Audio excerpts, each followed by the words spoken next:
Next है section 17(5) block credits. बहुत बहुत बहुत इंपॉर्टेंट प्रोविजन है आईटीसी चैप्टर का। और पहला प्रोविजन आपको दिखेगा 17(5) का क्लॉज ए, ये है आईटीसी ऑन मोटर व्हीकल्स। इसके लिए 3 पॉइंट्स है। पहला पॉइंट बोलता है कि अगर आपको मोटर व्हीकल पे आईटीसी चाहिए तो उस पॉइंट 1 के अंदर 2 कंडीशन है, दोनों की दोनों कंप्लाई होगी तो ही आपको आईटीसी मिलेगा। पहली कंडीशन, वो मोटर व्हीकल ऐसी है which is design for transportation of goods. दूसरी बात, वो उस मोटर व्हीकल को आपने यूज किया in the course of furtherance of business. दोनों कंप्लाई करोगे, आईटीसी अलाउड है। पॉइंट नंबर 2, ऐसी कोई मोटर व्हीकल है, यहाँ पे 3 कंडीशन है, तीनों की 3 कंप्लाई करनी है। ऐसी कोई motor vehicle which is design for transportation of persons, उसकी seating capacity, it is having a seating capacity of more than 13 including the driver. More than 13 भी होगी तो नहीं चलेगा, 14, 15, 16 ऐसे होना चाहिए, और उसको इंक्लूडिंग द ड्राइवर देखना। ये है सेकंड कंडीशन। तीसरी, उसको आप यूज करते हो in the course of furtherance of business. अगर ऐसा है तो आपको आईटीसी अलाउड है, कोई प्रॉब्लम नहीं होगी। लेकिन ध्यान देना, ये कंडीशन बड़ी इंपॉर्टेंट है। पॉइंट नंबर 3 के अंदर यही गड़बड़ हुई। यहाँ पे पॉइंट 3 में मैंने लिखा है मोटर व्हीकल ऐसी है which is design for transportation of persons. अच्छी बात है, but it is having a seating capacity of 13 और less than 13 including the driver. गड़बड़ हो गई, 13 नहीं चलेगा, लेस देन 13 नहीं चलेगा। अब पॉइंट नंबर 3 में आप बोलते हो कि it is used in the course of furtherance of business. भाई इससे फर्क नहीं पड़ता, तीनों कंप्लाई होनी चाहिए। और सेकंड वाली में प्रॉब्लम है, सीटिंग कैपेसिटी 13 या लेस देन 13 है including the driver, ITC blocked है। लेकिन लेकिन लेकिन इन्होंने बोला कि ठीक है, इन तीनों में से आप फर्स्ट कंप्लाई कर रहे हो और थर्ड कंप्लाई कर रहे हो। सेकंड वाली में प्रॉब्लम है, सीटिंग वाली में प्रॉब्लम है, सीटिंग कैपेसिटी 13 या लेस देन 13 है, इसकी वजह से ब्लॉक हो रहा है। ठीक है, हम देते हैं एक्सेप्शन। कुछ ऐसे एक्सेप्शनल सिनेरियो है जहां पे भले ही आपकी मोटर व्हीकल ऐसी है जिसकी सीटिंग कैपेसिटी 13 या लेस देन 13 है, लेकिन बाकी जो कंप्लाई कर रहे हो, क्या वो ट्रांसपोर्टेशन, क्या वो ऐसी मोटर व्हीकल है which is design for transportation of person, क्या उसको यूज करते हो in the course of furtherance of business? Answer is yes. दो कंप्लाई कर रहे हो, सीटिंग कैपेसिटी का प्रॉब्लम है, तो ये 3 एक्सेप्शन सिनेरियोज है। अगर आप ये 3 यूज कर रहे हो तो आपको आईटीसी अलाउड हो जाएगा। पहला यूज, आपने वो मोटर व्हीकल ली है जिसकी सीटिंग कैपेसिटी 13 या लेस देन 13 है, और उसको लेकर के आप फर्दर आउटवर्ड टैक्सेबल सप्लाई कर रहे हो, वही खरीदा और वही आगे बेच रहा हूं, आउटवर्ड टैक्सेबल, गवर्नमेंट को टैक्स पे कर रहा हूं, इनवर्ड पे आईटीसी मिल जाएगा। दूसरा, वो मोटर व्हीकल मैंने ली है और उसमें मैं ट्रांसपोर्टेशन ऑफ पैसेंजर की सर्विस दे रहा हूं, आउटवर्ड टैक्सेबल सर्विस दे रहा हूं, गवर्नमेंट को टैक्स दूंगा, इनवर्ड पे आईटीसी मिल जाएगा। तीसरा, वो मोटर व्हीकल मैंने जो खरीदी है उसमें मैं ट्रेनिंग करवा रहा हूं, आउटवर्ड टैक्सेबल सर्विस दे रहा हूं, गवर्नमेंट को टैक्स पे कर रहा हूं, इनवर्ड पे आईटीसी मिल जाएगा। ये तीनों ऐसे केसेस हैं, लेकिन ध्यान देना, आप आउटवर्ड टैक्सेबल सप्लाई करोगे, गवर्नमेंट को टैक्स दोगे, तभी आपको इस मोटर व्हीकल की इनवर्ड सप्लाई पे जो भी इनपुट टैक्स है उसका आईटीसी मिलेगा। इन तीनों के अलावा कोई और यूज करोगे नहीं मिलेगा, क्योंकि आपकी सीटिंग कैपेसिटी में झोल है, और ये झोल होने की वजह से भी उन्होंने आपको 3 एक्सेप्शन सिनेरियोज बताए हैं। इसके अलावा आपको आईटीसी नहीं मिलेगा। बात करते हैं पॉइंट नंबर 2 की। ये वेसल और एयरक्राफ्ट के लिए सिमिलर लाइंस पे ड्राफ्ट किया 17(5) का क्लॉज AA। पहला वाला पॉइंट बोलता है कि अगर आपने वेसल और एयरक्राफ्ट को यूज किया है फॉर ट्रांसपोर्टेशन ऑफ गुड्स और उसको यूज करते हो in the course of furtherance of business, क्या आप दोनों कंप्लाई कर रहे हो? आंसर इज यस, तो आपको आईटीसी अलाउड हो जाएगा। इन्होंने कुछ और यूज बताए, बोला वेसल और एयरक्राफ्ट को भले ही आप गुड्स की ट्रांसपोर्टेशन के लिए यूज नहीं करते, कुछ और आपको 4 यूज बता रहे पॉइंट नंबर 2 के अंदर, वो यूज करोगे चलेगा। वो आउटवर्ड आपको टैक्सेबल सप्लाई की तरह करना है, अगर आप टैक्सेबल सप्लाई के लिए यूज कर रहे हो तो चलेगा। बात करते हैं पॉइंट नंबर 2 में, वेसल और aircraft which is use for making following taxable supplies. 4 uses बता रहे हैं, 4 नहीं वो 3 ही एक्चुअली। फर्दर सप्लाई मतलब वेसल और एयरक्राफ्ट लिया है और उस वेसल और एयरक्राफ्ट को ही आगे बेच रहा हूँ, किसी से खरीदा है किसी को बेच रहा हूँ, वेसल और एयरक्राफ्ट की इनवर्ड सप्लाई पे मुझको आईटीसी मिल जाएगा, आउटवर्ड टैक्सेबल कर रहा हूँ, इनवर्ड पे आईटीसी मिलेगा। दूसरा, ट्रांसपोर्टेशन ऑफ पैसेंजर, जो मैंने वेसल और एयरक्राफ्ट ली है उसमें मैं आउटवर्ड सर्विस देता हूँ, outward taxable service, transportation of passenger की सर्विस देता हूँ, आउटवर्ड पे टैक्स पे कर रहा हूँ, इनवर्ड का आईटीसी मिल जाएगा। पॉइंट नंबर 3 और 4 साथ में देखते हैं। ट्रेनिंग का, मैंने जो वेसल और एयरक्राफ्ट ली है वो मैं रखता अपने पास ही हूँ, लेकिन उसमें मैं ट्रेनिंग करवाता हूँ, मैं आउटवर्ड टैक्सेबल ट्रेनिंग की सर्विस देता हूँ, आउटवर्ड पे टैक्स पे करता हूँ गवर्नमेंट को, इनवर्ड का आईटीसी मिल जाएगा। बट ध्यान देना, ये जो भी चारों सर्विसेज आप चारों यूज करते हो, ये आप करते हो in the course of furtherance of business. अगर ऐसा है तो आपको आईटीसी मिल जाएगा। लेकिन अब एक बात समझो, सिर्फ गुड्स के लिए यूज करना चाहिए। देखो बिजनेस तो है ही, लेकिन यूजेज की बात करते हैं। अगर आप ट्रांसपोर्टेशन ऑफ गुड्स के लिए यूज कर रहे हो, अच्छी बात है। अगर आप वो 4 यूजेज जो हमने बताया इसमें उसके लिए यूज कर रहे हो, ठीक है। पॉइंट नंबर 3 बोलता है वेसल और aircraft use for any other purpose even though in the course of furtherance of business, ITC will be blocked, नहीं मिलेगा। आप ये मत बोलो कि मैं उसको बिजनेस में यूज कर रहा हूं, ये हम इसके ऊपर बात नहीं कर रहे। आप कोई और यूज करोगे ना, आपको आईटीसी नहीं मिलेगा, even though in the course of furtherance of business, इससे फर्क नहीं पड़ता, वो यूजेज का प्रॉब्लम है। आपको बोला था गुड्स के लिए यूज करो तो आपने किया, चलेगा। कोई और यूज के लिए कर रहे हो, वो 4 वाले, आईटीसी मिल जाएगा। इसके अलावा कोई और यूज करोगे, आईटीसी नहीं मिलेगा, even though use in the course of purpose of business. 17.5 का क्लॉज डबल ए था, ये था आईटीसी ऑन वेसल्स और एयरक्राफ्ट। आगे बात करते हैं 17.5 का क्लॉज ए भी है, कुछ ऐसी सर्विसेज हैं जो आप मोटर व्हीकल, वेसल और एयरक्राफ्ट के लिए लेते हो। अब ये सर्विस मेरी इनवर्ट सप्लाई है। 3 सर्विस आपको दिख रही है, एक है जनरल इंश्योरेंस, दूसरी है सर्विसिंग, रिपेयर्स एंड मेंटेनेंस, और तीसरा है leasing, renting, hiring of motor vehicle, vessel और एयरक्राफ्ट। ये तीनों सर्विस मैं इनवर्ट सप्लाई लेता हूं, लेकिन मैं किसी मोटर व्हीकल, वेसल और एयरक्राफ्ट के लिए ये लेता हूं। अब मेरे को इन तीनों सर्विसेज का आईटीसी मिलेगा कि नहीं मिलेगा, ये उसकी बात हो रही है। अब 2 पॉइंट्स आपको दिखेंगे, एक ब्लू बॉक्स है आपके लेफ्ट हैंड साइड पे, उसकी बात करते हैं। यहाँ पे इन्होंने बोला आपको आईटीसी इन तीनों सर्विस के लिए मिलेगा कि नहीं मिलेगा, उसका बेसिस ऑफ डिसीजन है ये मोटर व्हीकल, वेसल और एयरक्राफ्ट। क्या ये मोटर व्हीकल, वेसल और एयरक्राफ्ट जिसके लिए आपने ये तीनों सर्विस ली है, क्या ये खुद आईटीसी के लिए एलिजिबल है? क्या इस मोटर व्हीकल, वेसल और एयरक्राफ्ट को खुद को आईटीसी मिलता है कि नहीं 17.5 ए या डबल ए में? अगर इसको आईटीसी मिलता है, मतलब इसके ऊपर आपको आईटीसी मिलता है, तो इसके रिस्पेक्ट में अगर आप ये तीनों सर्विस लेते हो तो इन तीनों सर्विस पे भी आपको आईटीसी मिल जाएगा। But on the other hand orange वाले बॉक्स की बात करते हैं। यहाँ पे मोटर व्हीकल, वेसल और एयरक्राफ्ट ऐसी है जिसके खुद के ऊपर आईटीसी नहीं मिलता। इस मोटर व्हीकल, वेसल और एयरक्राफ्ट के ऊपर 17.5 ए या डबल ए के अंदर आईटीसी ब्लॉक है। तो अगर इसके ऊपर ही आईटीसी नहीं मिलेगा, ये इनएलिजिबल कैटेगरी की मोटर व्हीकल, वेसल और एयरक्राफ्ट है, इसके रिस्पेक्ट में अगर ये तीनों सर्विस लोगे तो इन तीनों सर्विस पे भी आईटीसी आपको नहीं मिलेगा, ब्लॉक्ड है। अब एक सर्कुलर है नीचे, वो सर्कुलर क्या बोलता है मैं बता देता हूँ आपको। एकदम टॉप पे देखो क्या दिख रहा है, leasing, renting, hiring of motor vehicle, vessel और एयरक्राफ्ट। अब ये प्रोविजन को इंडस्ट्री में रीड करने में मतलब गलत तरीके से पढ़ के अज्यूम कर रहे थे। यहाँ पे वो लोग लीजिंग को अलग ही पढ़ रहे थे और रेंटिंग और hiring of motor vehicle, vessel और एयरक्राफ्ट अलग पढ़ रहे थे। वो ये कह रहे थे कि लीजिंग करना मना है, लीजिंग नहीं कर सकते, लीजिंग करना मना है। नहीं नहीं भाई, ये लोग ने क्लियरली बोला कि लीजिंग को अलग मत पढ़ो, लीजिंग को इसके साथ में जोड़ दो। लीजिंग मोटर व्हीकल, वेसल और एयरक्राफ्ट की करना मना है, बाकी कोई और की लीजिंग करोगे तो चलेगा। तो लीजिंग को अलग मत पढ़ो, लीजिंग को साथ में पढ़ो। तो इस चीज को इन्होंने क्लियर किया कि हम सिर्फ इतना बोल रहे हैं, लीजिंग अगर मोटर व्हीकल, वेसल और एयरक्राफ्ट की करोगे तो यहाँ पे आपको ब्लॉक किया जाएगा। बाकी चीज की लीजिंग करो, मशीन की लीजिंग करो, बिल्डिंग की लीजिंग करो, उस पर कोई प्रॉब्लम नहीं है। ठीक है, तो ये छोटा सा सर्कुलर था, उस चीज को क्लैरिफाई कर दिया। अब पॉइंट नंबर 2 के अंदर वापस से बैक टू स्क्वायर 1 आ जाते हैं। अब यहाँ पे 3 नहीं 2 सर्विस है, आपको क्लियरली दिखेगा वहां पे, जनरल इंश्योरेंस की सर्विस और दूसरा सर्विसिंग, रिपेयर और मेंटेनेंस वाली। ये 2 सर्विस के बारे में बात की, यहाँ पे लीजिंग वाला बात नहीं हुआ है। ये 2 सर्विस की इन्होंने आईटीसी की बात की है, अलाउड है कि ब्लॉक्ड है। अब यहाँ पे basis of discussion is not कि वो आईटी मोटर व्हीकल, वेसल या एयरक्राफ्ट उसके खुद के ऊपर आईटीसी मिलता है कि नहीं, नहीं नहीं नहीं, इसकी तो बात भी नहीं कर रहे। हम बोल रहे हैं कि 2 ऐसे रजिस्टर्ड पर्सन है, अगर ये मांगेंगे आईटीसी तो दे देंगे।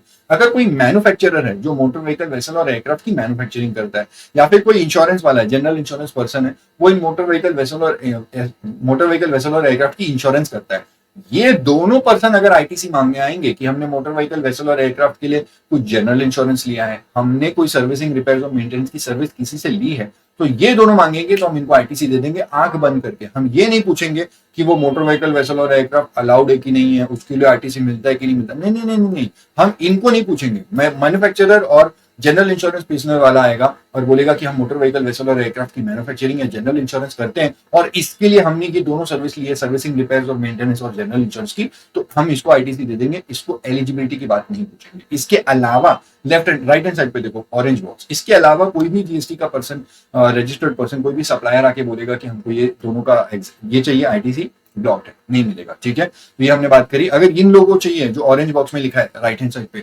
इनको फिर ऊपर जाके वो एलिजिबिलिटी वाला फंडा देखना पड़ेगा और उसके हिसाब से आईटीसी मिलेगा। लेकिन मैन्युफैक्चरर और जनरल इंश्योरेंस वाले को ये एलिजिबिलिटी, मोटर व्हीकल, वेसल और एयरक्राफ्ट एलिजिबल है कि नहीं, ये फंडा इनके लिए अप्लाई नहीं होता। ये पूरी बात मैंने आपके साथ की। 17.5 वाला क्लॉज था। अब इसके अंदर आपको ये दिख रहा है, leasing, renting, hiring of motor vehicle, vessel और एयरक्राफ्ट, वो एक्चुअली 17.5 का नहीं है, वो आगे वाले प्रोविजन का है, 17.5 का है। वो मैंने यहाँ पे खींच के लाया था वो एक्सप्लेन करने के लिए, क्योंकि वो एक फ्लो में ही समझना बेटर है। वो प्रोविजन एक्चुअली इधर का है, देख रहे हो नीचे, लीजिंग, रेंटिंग, हायरिंग, तुम्हारे राइट हैंड साइड पे वो वाला।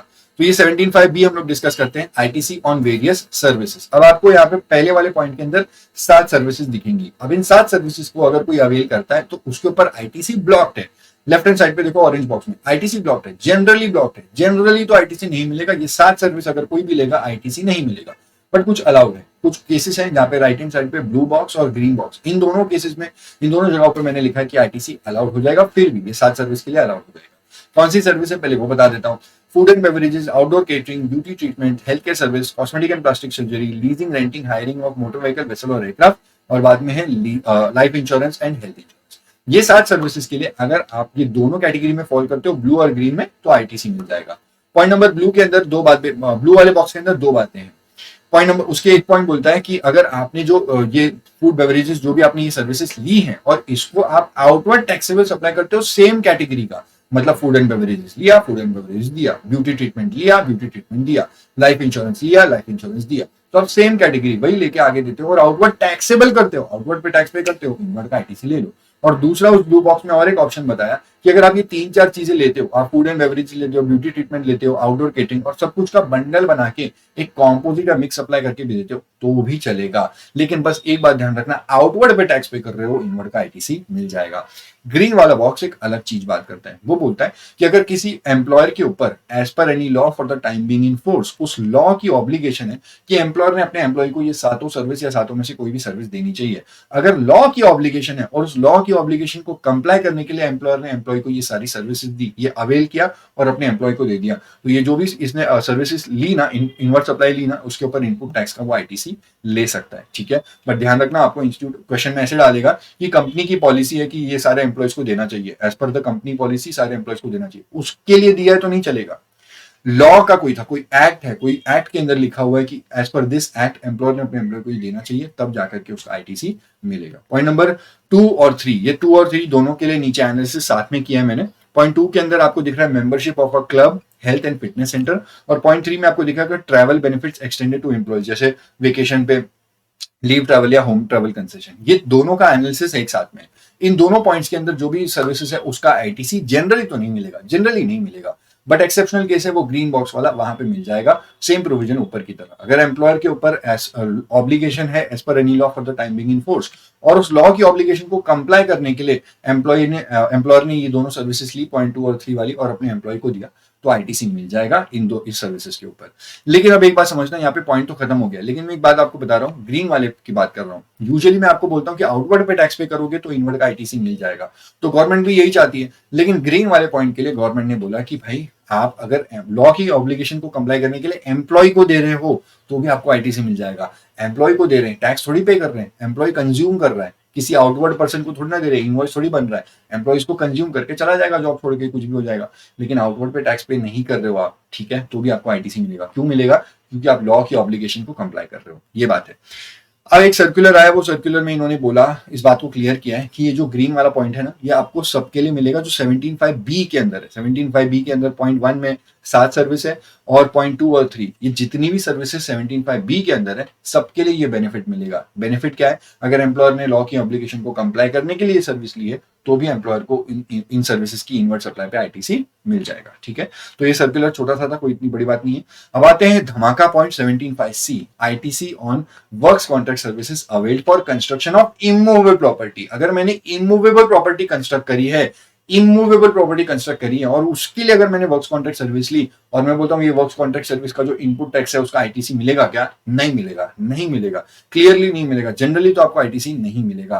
क्यों नहीं मिलेगा? उसका सबसे इंपॉर्टेंट रीजन है आप कंस्ट्रक्शन कर रहे हो इमूवेबल प्रॉपर्टी का, और कंस्ट्रक्शन इमूवेबल प्रॉपर्टी के लिए वर्क्स कॉन्ट्रैक्ट सर्विस लोगे तो आईटीसी नहीं मिलेगा। लेकिन ब्लू बॉक्स में कुछ एक्सेप्शन सिनेरियोज हैं जहां पे आपको आईटीसी मिल जाता है। 3 एक्सेप्शन सिनेरियोज है। पहला, फर्दर सप्लाई, मैं कंस्ट्रक्शन ऑफ इमूवेबल प्रॉपर्टी कर रहा हूं, मेरी खुद की किसी और की कंस्ट्रक्शन में इमूवेबल प्रॉपर्टी मेरी है ही नहीं, उसकी इमूवेबल प्रॉपर्टी है और उसको मैं कंस्ट्रक्शन की सर्विस दे रहा हूं, फर्दर सप्लाई, और मैंने किसी से वर्क्स कॉन्ट्रैक्ट सर्विस ली है और मैं वर्क्स कॉन्ट्रैक्ट सर्विस दे रहा हूं उसकी इमूवेबल प्रॉपर्टी कंस्ट्रक्ट करने के लिए, तो एक तरीके से मैं आउटवर्ड पे गवर्नमेंट को टैक्स दूंगा, इनवर्ड पे मेरे को आईटीसी मिल जाएगा।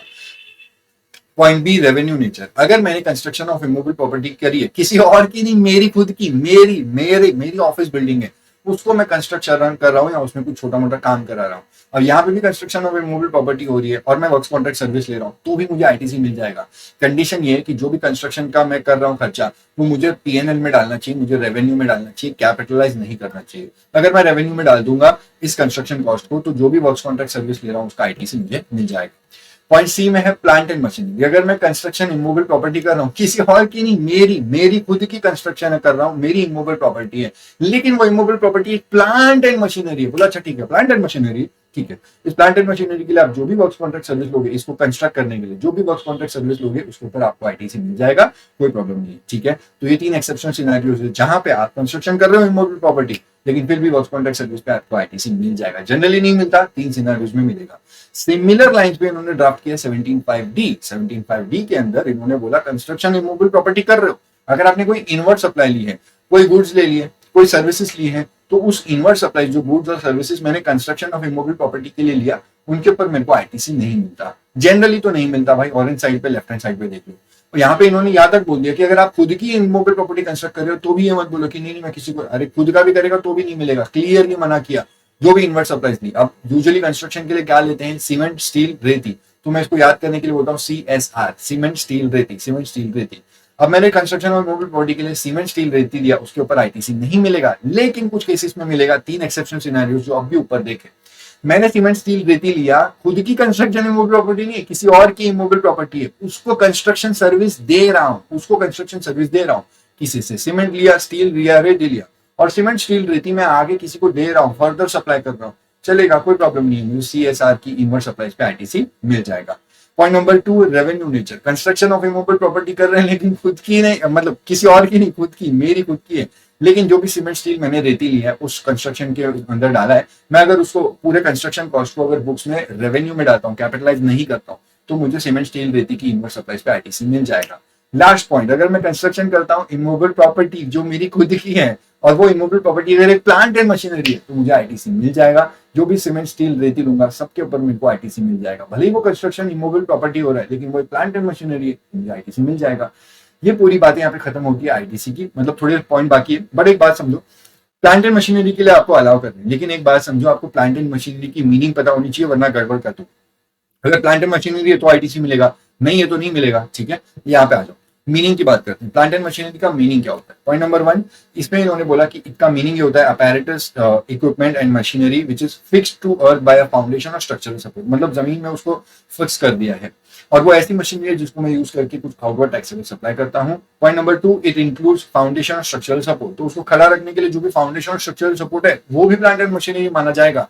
बट इट एक्सक्लूड्स 3 थिंग्स, ये 3 चीज जो आपको ब्लू बॉक्स में दिख रही है, वो प्लांट एंड मशीनरी नहीं है। और अगर ये प्लांट एंड मशीनरी नहीं है और इसको कंस्ट्रक्ट करने के लिए मैंने वर्क्स कॉन्ट्रैक्ट सर्विस लिया, आईटीसी नहीं मिलेगा। इसको कंस्ट्रक्ट करने के लिए मैंने इनवर्ट सप्लाईज लिया, सीमेंट स्टील रेती लिया, उस सीमेंट स्टील रेती की इनवर्ट सप्लाई पे आईटीसी नहीं मिलेगा। कौन सी है ये 3 चीज? Land, building and other civil structure, telecommunication tower, और तीसरा pipelines laid outside the factory premises. इन 3 चीजों का मुझे इनवर्ट सप्लाई का आईटीसी नहीं मिलेगा। अब आगे बात करते हैं कुछ और बाकी जो पेंडिंग प्रोविजन है हमारे 17.5 के, बाकी ई से लेके आई तक की कहानी। 17.5 का ये ई से आई मैंने 1 2 3 5 पॉइंट में लिखा है। पॉइंट नंबर 1 यहाँ पे बोलता है कि अगर आपके कोई इनवर्ट सप्लाईज ऐसे हैं जिनके ऊपर टैक्स पे किया है अंडर कॉम्पोजिशन स्कीम, मैं नहीं हूँ कॉम्पोजिशन स्कीम में, मैं नॉर्मल स्कीम में टैक्स पे करता हूँ, मैं रेगुलर में हूँ, मंथली QRMP वगैरह रहता है। मेरा जो सप्लायर है जो मुझे गुड्स और सर्विसेज देता है, उसने कॉम्पोजिशन स्कीम लेके रखी है। अब उससे जो मैंने गुड्स और सर्विसेज ली, इन गुड्स और सर्विसेज पे उस पर्सन ने कॉम्पोजिशन टैक्स पे करके रखा है, कॉम्पोजिशन डीलर है, तो ऐसे गुड्स और सर्विसेज की इनवर्ट सप्लाई पे मैं आईटीसी नहीं ले सकता। ठीक है, अगर वो मुझे इनवर्ट देगा भी, हालांकि वो दे नहीं सकता है, लेकिन अगर उसने चोरी चुपके दे दिया और उसमें 1% वगैरह टैक्स लगा भी दिया, 5% वगैरह, तो भी मैं उस पर आईटीसी नहीं ले पाऊंगा, क्योंकि मुझे 17.5 क्लियरली बॉक करता है। ऐसे वाले गुड्स और सर्विसेज लोगे जिसपे कॉम्पोजिशन में टैक्स पे किया गया, तो आईटीसी नहीं लेगा। पॉइंट नंबर 2 की बात करते हैं, इनवर्ट सप्लाईज अगर एनआरटीपी ने कुछ लिया है, एनआरटीपी ने जो भी इनवर्ट सप्लाईज लिया है उसको आईटीसी नहीं मिलता, सिर्फ एक चीज का, अगर उसने कुछ गुड्स इंपोर्ट करके लेके आया इंडिया में, तो गुड्स इंपोर्ट के टाइम पे उस पर जो भी इनपुट टैक्स लगेगा उसको वो आईटीसी मिल जाता है। ओके जी, तो यहाँ पे एक अमेंडमेंट हम लोग कवर अप करने वाले हैं, छोटी सी अमेंडमेंट है सेक्शन 17.5 के अंदर। ये एकमात्र अमेंडमेंट छोटी सी बिल्कुल 2 लाइन की है और इसमें कोई ज्यादा स्ट्रेस आउट होने की जरूरत नहीं है। सिर्फ एक पॉइंट यहाँ पे इस तरीके से बोला गया है कि जो कंपनीज होती हैं, companies registered under the companies act, in companies के ऊपर सेक्शन 135 के प्रोविजंस जब लग जाते हैं, तो 135 वाली प्रोविजंस के हिसाब से उन कंपनीज को करनी है CSR एक्टिविटीज, और ये CSR कॉर्पोरेट सोशल रिस्पॉन्सिबिलिटी, ये एक्टिविटीज करने के लिए वो कंपनी ने जो भी इनवर्ट सप्लाईज लिए थे, अब वो कोई गुड्स लिए हों या कोई सर्विसेज लिए हों, ये गुड्स और सर्विसेज जिनको यूज किया गया था for providing CSR, for doing their CSR activities, इन गुड्स की इनवर्ट सप्लाई पे, इन सर्विसेज की इनवर्ट सप्लाई पे जो भी इनपुट टैक्स लगा है, उसका इनपुट टैक्स क्रेडिट, उनका आईटीसी, उस कंपनी को नहीं मिलेगा। बस ये एकमात्र अमेंडमेंट यहाँ पे डाली गई है। तो ये जो मैंने अभी मेरे रिवीजन सीरीज के बीच में ये क्लिप ऐड कर दी है, अब आप नंबरिंग अकॉर्डिंगली चेंज हो जाएगा और उस पॉइंट को समझ लीजिएगा। That is just numbering, but content यहाँ पे बस एक पॉइंट ऐड हुआ है। अब मैं वापस अपनी रिवीजन वीडियो को रिज्यूम कर देता हूँ, ठीक है।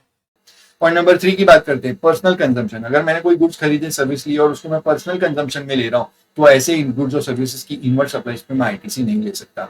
पॉइंट 4 की बात करते हैं, कोई ऐसे गुड्स जो मेरे गुड्स वो लॉस्ट हो गए, स्टोलन हो गए, डिस्ट्रॉयड, रिटर्न ऑफ, या फिर उन गुड्स को मैंने डिस्पोज ऑफ कर दिया बाय वे ऑफ गिफ्ट और फ्री सैंपल्स, ऐसे गुड्स की इनवर्ट सप्लाई पे मेरे को आईटीसी नहीं मिलेगा। 17(5)(h) इसको ब्लॉक करता है।